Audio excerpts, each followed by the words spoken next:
Welcome to another deep dive, and this time we're tackling one of the biggest mysteries in American history. The JFK assassination. It's a case that just never seems to go away, does it? Nope, and today we're going to be looking at it through some pretty unique source material. We've got excerpts from Dealey Plaza Echo. It's a research journal put together by a group over in Britain dedicated to uncovering the truth behind that day in Dallas. There's an outsider's perspective on one of America's most infamous events. That's got to be fascinating. It really is. And for this deep dive, we're going to zero in on the trial of Clay Shaw, a prominent New Orleans businessman who ended up being accused of being part of the plot. Jim Garrison's investigation.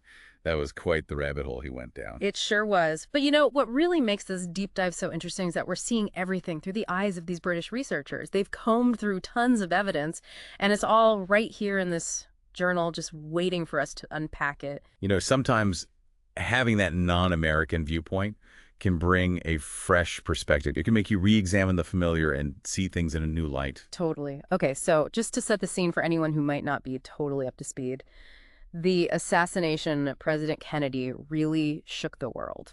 And, I mean, instantly, conspiracy theories started popping up everywhere. Well, yeah. Public trust in the official story was pretty shaky, to say the least. It was a mess. And in New Orleans, you had District Attorney Jim Garrison, who was absolutely convinced that there was a conspiracy. He thought there was something much bigger going on beneath the surface. He believed that elements within the U.S. government itself could be involved. He did, and he really went after Clay Shaw, a well-respected figure in New Orleans. Garrison was convinced that Shaw was operating under this alias, Clay Bertrand. Garrison's investigation was definitely controversial, but he did find some pretty interesting connections. And that alias, Clay Bertrand, it's a name that keeps popping up throughout this whole journal.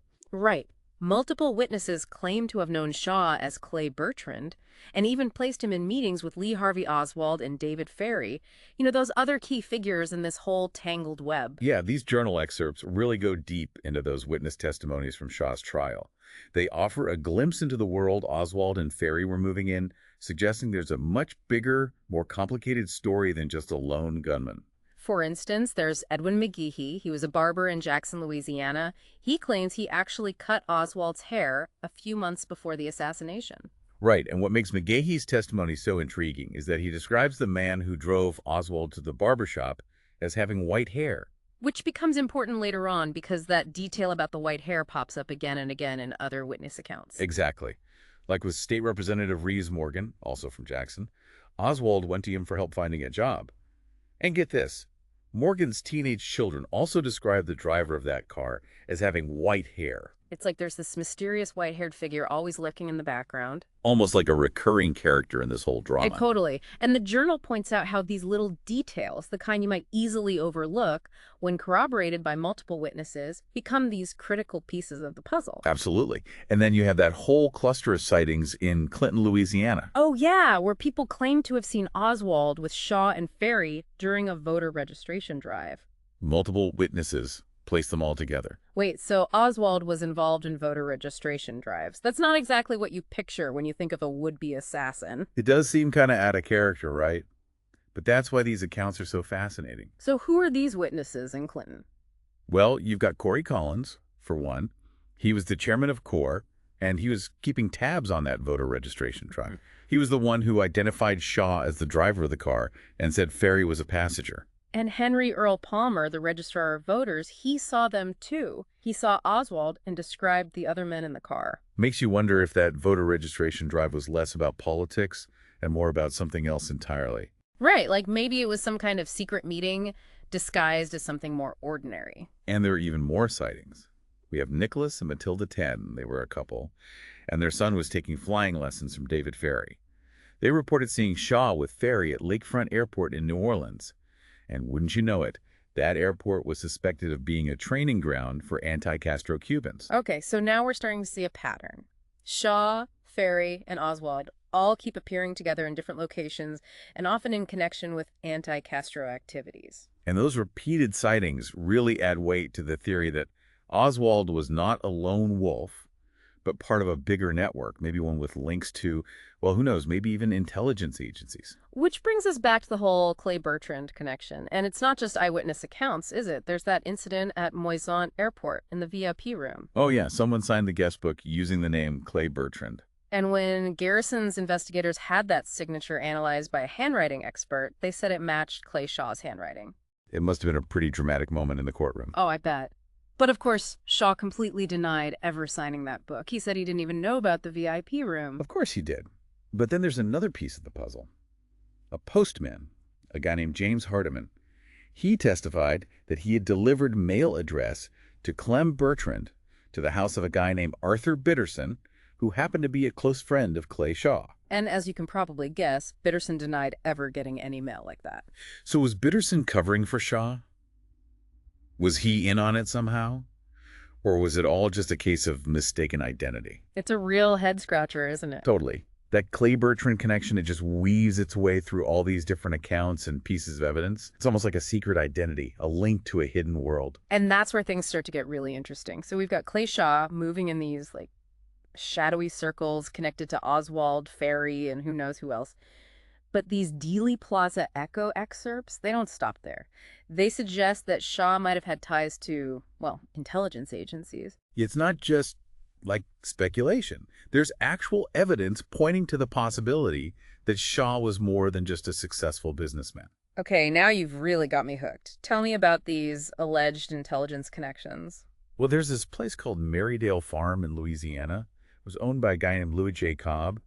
And according to the Journal, there were some seriously weird things happening there around the time of the assassination. Weird how? Give me the details. Well, remember Edwin McGehee, the barber, who said he cut Oswald's hair? He later testified to the House Select Committee on Assassinations, and he said he knew a guy who claimed to work in Marydale Farm. Okay. And he even identified this guy. Said his name was Lawrence Howard, and that he was part of something called Interpen. Interpen? What's that? I don't think we've come across that name before. Yeah, we haven't really talked about it. Interpen was an anti-Castro organization, and it had connections to Guy Bannister. He was a former FBI agent, deeply involved in that whole anti-Castro movement in New Orleans. So, Marydale Farm. You're saying it was potentially a HUD for anti-Castro activity, and this Lawrence Howard guy was involved. That's what the evidence seems to suggest. Hold on. Things are starting to make sense now. We've got Oswald, Shaw, Ferry, anti-Castro Cubans, and now this possible link to the CIA through Interpen. It's like pulling on a thread, and suddenly this whole hidden world starts unraveling. Exactly. And these connections, they really raise some serious questions about Oswald acting alone, or if he was part of something much bigger. And then there's that whole VIP room incident at Moisant Airport. The Journal brings up another witness connected to that, a guy named Alfred Moran. Oh, yeah, Moran. He initially denied seeing Shaw there, but then he changed his story. What happened? Well, what's fascinating is that Moran claimed he suddenly remembered seeing Shaw in that VIP room after he talked to a friend. Yeah. The friend was a CIA agent. Wait, seriously, so CIA agent potentially prompted him to change his testimony? It's definitely a possibility. And it gets even crazier. It turns out Moran himself had worked for the CIA. Wow, okay, now this is getting really suspicious. First, you've got possible CIA influence on a witness's testimony, and then we find out the witness had CIA connections himself. It definitely adds another layer of complexity to the case. And it supports the idea that Shaw's activities went way beyond his public image as a businessman. And then there's Guy Johnson. He was Shaw's original lawyer. Ah, yes, Guy Johnson. Yeah. According to the Journal, Johnson had worked for the Office of Naval Intelligence before. And get this, he even knew Guy Bannister. It's like everyone in this story has some kind of intelligence connection. It really is quite a web. But even with all this evidence, all these witnesses, the links to intelligence agencies, Shaw was still acquitted of all charges. He was. Which is insane. Yeah, but it's important to remember that the jurors, they weren't totally convinced of his innocence. They believed there was a conspiracy. They just couldn't figure out Shaw's motive. Which is pretty mind-blowing considering what we now know about his supposed CIA ties. Right. Garrison always insisted that Shaw's motive was tied to his opposition to Kennedy's policies, especially those related to Cuba. He thought Shaw and others in the intelligence community saw Kennedy as a threat. And let's not forget, the House Select Committee on Assassinations, the one that investigated the assassination in the 70s, they concluded that Kennedy was probably assassinated as a result of a conspiracy. Right, so even though Shaw was acquitted, that idea of a conspiracy, it never really went away. And then there's Shaw's death in 74. Oh yeah, the journal mentions it. They say it was shrouded in mystery, conflicting accounts, a missing body. What was going on there? That's a mess. The Dealey Plaza Echo doesn't go into much detail, but they do point out those strange circumstances surrounding his death. It's just another unanswered question in this already bizarre case. It seems like unanswered questions are a recurring theme in the JFK assassination. Every time you uncover one piece of the puzzle, 10 more questions pop up. It's true. But let's shift gears for a second. Let's talk about the challenges Garrison faced during his investigation. It's clear from these journal excerpts that he was going up against some very powerful people who wanted to discredit him and shut down his whole investigation. Yeah, the denied subpoenas, the bad press, the mysterious deaths and disappearances, it all feels like a deliberate attempt to bury the truth. It definitely points to a cover-up. But it's frustrating because we might never know the full story. So many key players are gone, documents are still classified, and with all this time that's passed, it's almost impossible to separate fact from fiction. It's like trying to solve a puzzle where some of the pieces are missing and the ones you do have keep changing shape. That's a perfect analogy. It really shows how complicated it is to deal with historical events, especially when they're surrounded by so much controversy and intrigue. It is. But I think that's what makes these deep dives so fascinating. We can explore different perspectives, uncover hidden connections, and try to piece together our own understanding of the past. I totally agree. And these Dealey Plaza Echo excerpts, they've given us so much new information, a fresh way to look at the JFK assassination. And it's a good reminder that history isn't always black and white. There are often shades of gray. And sometimes the official story, well, it's just not the whole story. It really makes you think critically, question everything you've been told, and keep searching for the truth, even if it seems impossible to find. Exactly. Well said.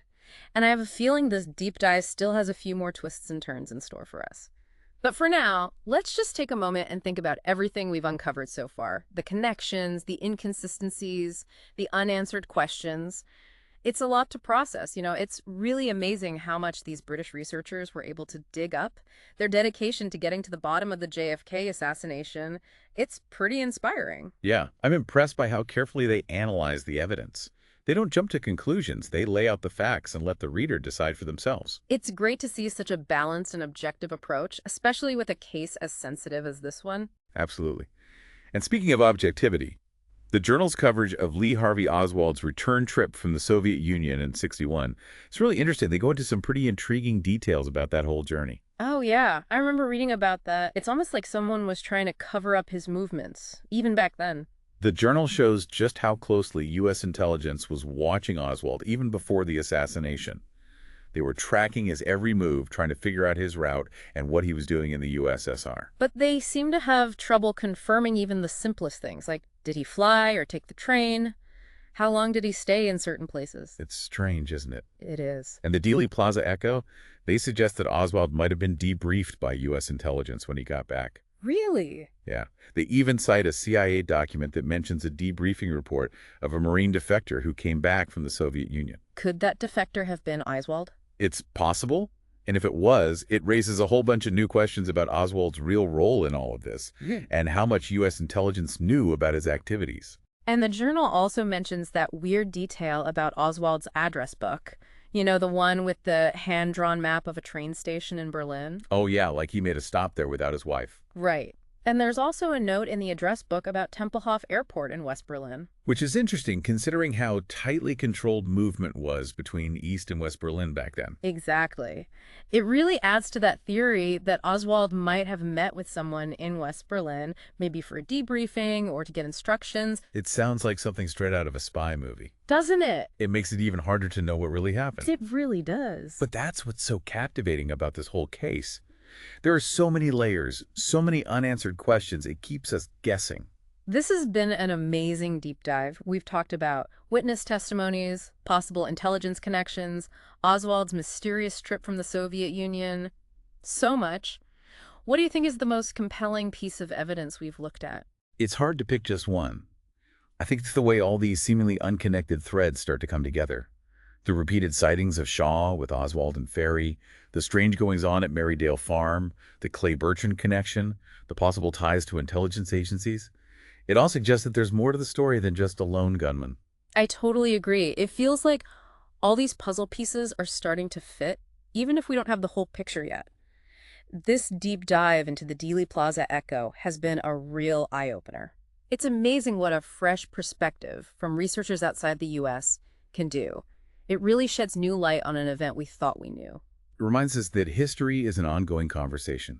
There's always more to learn, more to discover, and new perspectives can challenge our assumptions and help us understand the past in a deeper way. Absolutely. The JFK assassination, it remains one of the biggest mysteries of our time. It does. And as we've seen today, there are still so many unanswered questions, so much left to explore. So to our listeners, we leave you with this final question to ponder. If Clay Shaw was involved in a conspiracy, as Garrison believed, what was his role, and just how high up did this plot go? The mystery continues.